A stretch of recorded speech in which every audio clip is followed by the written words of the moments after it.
Sejam todos bem-vindos a mais uma explanação do Evangelho à luz da doutrina espírita no canal do YouTube do Centro Espírita Luz e Caridade. Para darmos início aos trabalhos da noite, vamos fazer a leitura de um texto contido no livro Fonte Viva, psicografia de Chico Xavier pelo Espírito Emmanuel, intitulado Um pouco de fermento. Não sabeis que um pouco de fermento leveda a massa toda? 1 Coríntios, capítulo 5, versículo 6. Ninguém vive só. Nossa alma é sempre núcleo de influência para os demais. Nossos atos possuem linguagem positiva. Nossas palavras atuam à distância. Achamo-nos magneticamente associados uns aos outros. Ações e reações caracterizam-nos a marcha. É preciso saber, portanto, que espécie de forças projetamos naqueles que nos cercam. Nossa conduta é um livro aberto. Quantos de nossos gestos insignificantes alcançam o próximo, gerando inesperadas resoluções? Quantas frases aparentemente inexpressivas, arrojadas de nossa boca, estabelecem grandes acontecimentos. Cada dia emitimos sugestões para o bem e para o mal. Dirigentes arrastam dirigidos. Servos inspiram administradores. Qual é o caminho que a nossa atitude está indicando? Um pouco de fermento leveda a massa toda. Não dispomos de recursos para analisar a extensão de nossa influência, mas podemos examinar-lhe a qualidade essencial. Acautela-te, pois, com o alimento invisível que forneces às vidas que te rodeiam. Desdobra-se-nos o destino em correntes de fluxo e refluxo. As forças que hoje se exteriorizam de nossa atividade voltarão ao centro de nossa atividade amanhã. Nesse clima de harmonia, convido a todos para a prece inicial, para que depois possamos receber a nossa irmã e amiga Sueli Bilac para fazer a exposição da noite. Mestre Jesus, que conhece todas as nossas imperfeições, auxilia-nos a compreender as leis de Deus, a reconhecermos e corrigirmos as nossas falhas.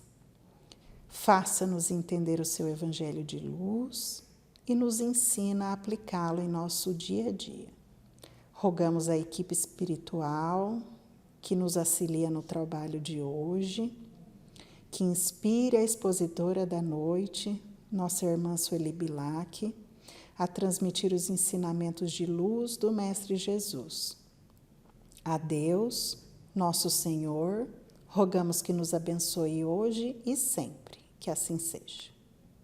Olá, bem-vindos. E que Jesus, nosso Mestre, nos conceda uma boa explanação. Nós vamos falar sobre o capítulo 12, Amai os vossos inimigos. Retribuir o mal com o bem. Itens de 1 a 4. Eu vou ler os 4 itens. Primeiro, aprendestes que foi dito, amareis o vosso próximo e odiareis os vossos inimigos. Eu, porém, vos digo, amai os vossos inimigos, fazei o bem aos que vos odeiam e orai pelos que vos perseguem e caluniam, a fim de serdes filhos do vosso Pai que está nos céus e que faz se levante o sol para os bons e para os maus, e que chova sobre os justos e os injustos. Porque se só amardes os que vos amam, qual será a vossa recompensa? Não procedem assim também os publicanos? Se apenas os vossos irmãos saudardes, Que é o que com isso fazeis mais do que os outros? Não fazem outro tanto os pagãos? Mateus, capítulo 5, versículos 43 a 47. Digo-vos que, se a vossa justiça não for mais abundante que a dos escribas e dos fariseus, não entrareis no reino dos céus. Mateus, capítulo 5, versículo 20. Item 2. Se somente amardes os que vos amam, que mérito se vos reconhecerá? Uma vez que as pessoas de má vida também amam os que as amam. Se o bem somente o fizerdes aos que vô-los fazem, que mérito se vos reconhecerá? Dando que o mesmo faz a gente de má vida? Se só emprestardes àqueles de quem possais esperar o mesmo favor, que mérito se vos reconhecerá quando as pessoas de má vida se entreajudam desta maneira para auferir a mesma vantagem? Pelo que vos toca, amai aos vossos inimigos. Fazei bem a todos e auxiliai sem esperar coisa alguma. Então, muito grande será a vossa recompensa e serei filhos do Altíssimo, que é bom para os ingratos e até para os maus. Sede, pois, cheios de misericórdia, como cheio de misericórdia é o vosso Deus. Lucas, capítulo 6, versículos 32 a 36. Item 3. Se o amor do próximo constitui o princípio da caridade, amar os inimigos é a mais sublime aplicação desse princípio, porquanto a posse de tal virtude representa uma das maiores vitórias alcançadas contra o egoísmo e o orgulho. Entretanto, há geralmente equívoco no tocante ao sentido da palavra amar, neste passo. Não pretendeu Jesus, assim falando, que cada um de nós tenha para com o seu inimigo a ternura que dispensa a um irmão ou amigo. A ternura pressupõe confiança. Ora, ninguém pode depositar confiança numa pessoa sabendo que esta lhe quer mal. Ninguém pode ter para com ela expansões de amizade, sabendo-a capaz de abusar dessa atitude. Entre pessoas que desconfiam umas das outras, não pode haver essas manifestações de simpatia que existem entre as que comungam das mesmas ideias. Enfim, ninguém pode sentir em estar com um inimigo prazer igual ao que se sente na companhia de um amigo. A diversidade na maneira de sentir nessas duas circunstâncias diferentes resulta mesmo de uma lei física, a da assimilação e da repulsão dos fluidos. O pensamento malévolo determina uma corrente fluídica que impressiona penosamente. O pensamento benévolo nos envolve num agradável eflúvio. Daí a diferença das sensações que se experimenta à aproximação de um amigo ou de um inimigo. Amar os inimigos não pode, pois, significar que não se deva estabelecer diferença alguma entre eles e os amigos. Se este preceito parece de difícil prática, impossível mesmo é apenas por entender-se falsamente que ele manda se dê no coração, assim ao amigo como ao inimigo, o mesmo lugar. Uma vez que a pobreza da linguagem humana obriga a que nos sirvamos do mesmo termo para exprimir matizes diversos de um sentimento, a razão cabe estabelecer as diferenças, conforme os casos. Amar os inimigos não é, portanto, ter-lhes uma afeição que não está na natureza, visto que o contato de um inimigo nos faz bater o coração de modo muito diverso do seu bater ao contato de um amigo.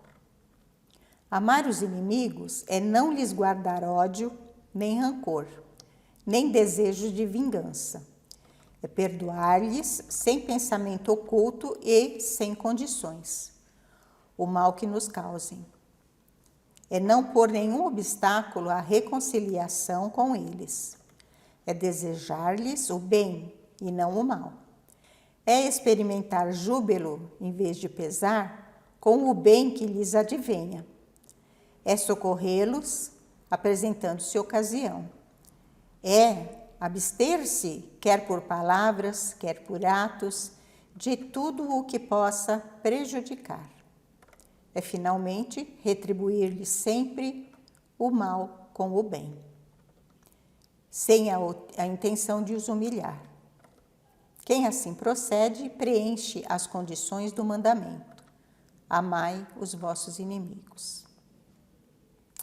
Item 4.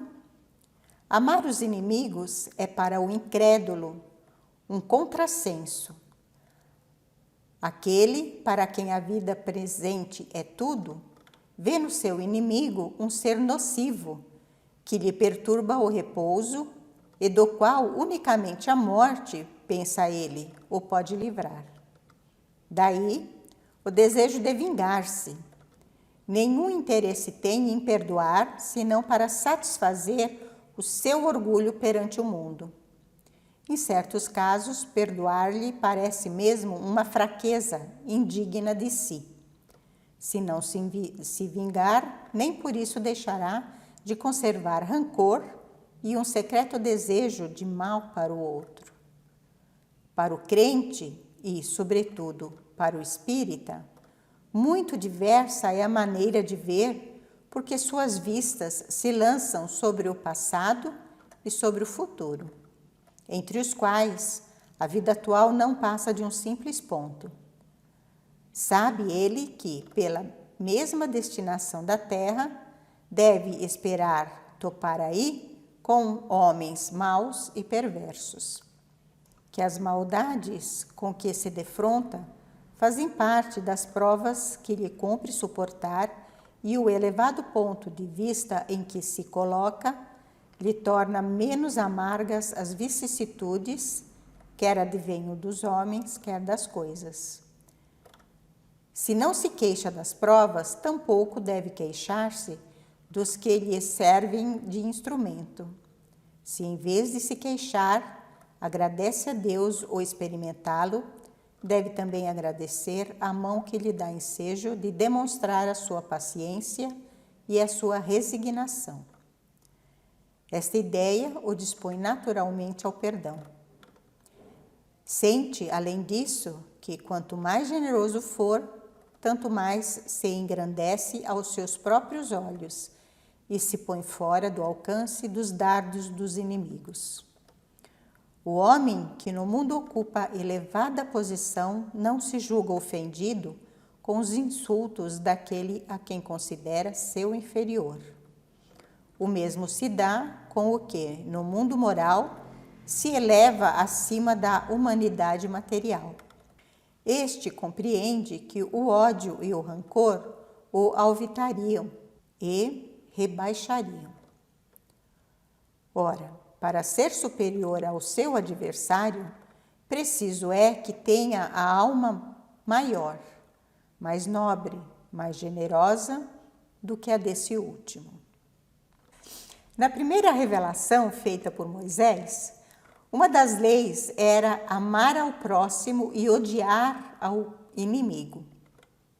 Mas o inimigo também é o nosso próximo. Por isso, quando Jesus esteve entre nós, disse para amarmos ao nosso inimigo, para fazer o bem mesmo àqueles que pensamos nos odiar, e para orarmos para os que nos caluniam. Pois assim estaremos agradando ao nosso Pai, que nos ama a todos sem distinção. pois somos todos seus filhos e ele nos quer bem e felizes, nos amando e nos respeitando como irmãos que somos. Se somente amarmos a quem nos ama, que mérito teríamos? Que bem estaríamos fazendo? Como estaríamos evoluindo, já que pessoas que possuem má conduta também amam aos que as amam? Não estaríamos sendo diferentes. Se fazemos o bem a alguém esperando que ele nos faça o mesmo, qual o mérito? Não seria bondade, seria interesse. Não queremos todos o reino de Deus? Para isso, temos que nos tornar merecedores. E para isso, temos que evoluir. Então, amando o nosso inimigo, fazendo bem a todos sem esperar nada em troca, teremos sim a recompensa, mas dentro da lei do retorno, que não falha para ninguém. Se amar ao próximo é uma das leis de maior importância para nosso crescimento, amar ao inimigo é a maior vitória contra maus sentimentos como o egoísmo e o orgulho. Quando Jesus disse para amarmos os inimigos, não falava do amor que temos por nossos familiares, amigos mais próximos, pais, filhos, pois este é um amor baseado em confiança. Como podemos confiar em alguém que sabemos que nos quer mal, que quer nos prejudicar? Se agíssemos com essas pessoas da mesma forma que agimos com quem amamos, estaríamos sendo falsos, seria hipocrisia. Não tem como nos sentirmos bem e tranquilos com quem não confiamos. Termos sentimentos diferentes em estar com esses dois tipos de pessoas, as que amamos e as que não confiamos, é uma lei física que faz os fluidos se atraírem ou repelirem. O que é fácil de entender, porque quantas vezes conhecemos uma pessoa e simpatizamos com ela no primeiro contato? E quantas vezes não simpatizamos e até nos sentimos mal perto de uma pessoa que acabamos de conhecer? Pensamentos maus geram uma corrente fluídica ruim. Já os pensamentos bons criam um fluido agradável em torno de nós. E assim determinamos quem são amigos e quem são os inimigos.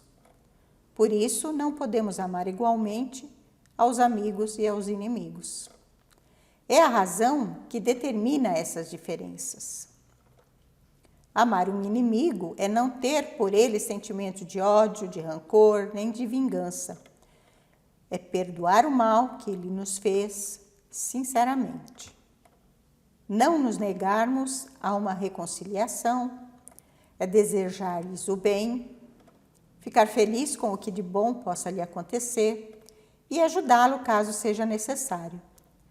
Não tentar prejudicá-lo e orar por ele, e sempre pagar o mal com o bem.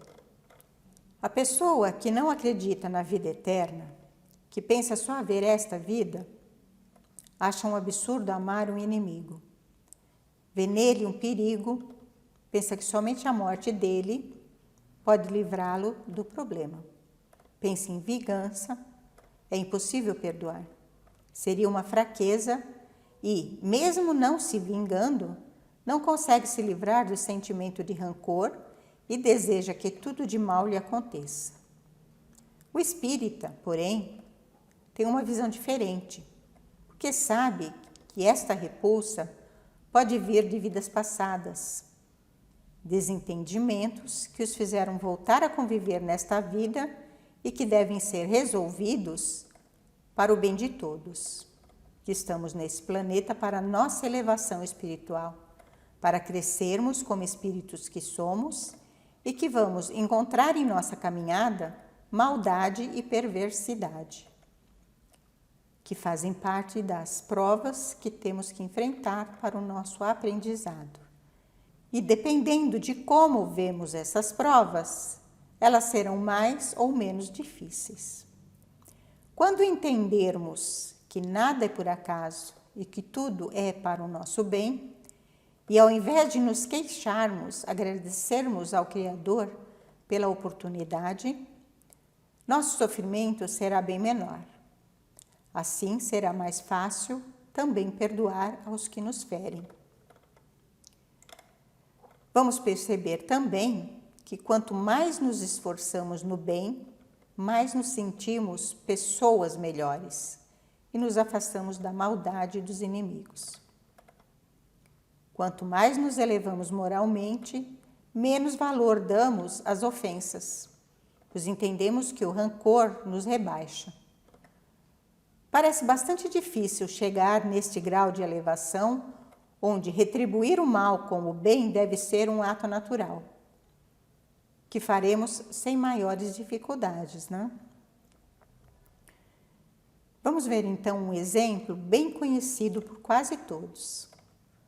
Com certeza, a maioria de nós se recorda de quando aprendemos a andar de bicicleta. No começo, a dificuldade era grande. Falta de equilíbrio, coordenação, medo. Mas depois de tombos, joelhos, pernas e braços ralados, aprendemos não só a andar sobre a bicicleta, mas até a fazer malabarismos com ela. E nunca mais esquecemos. Então, é como andar de bicicleta.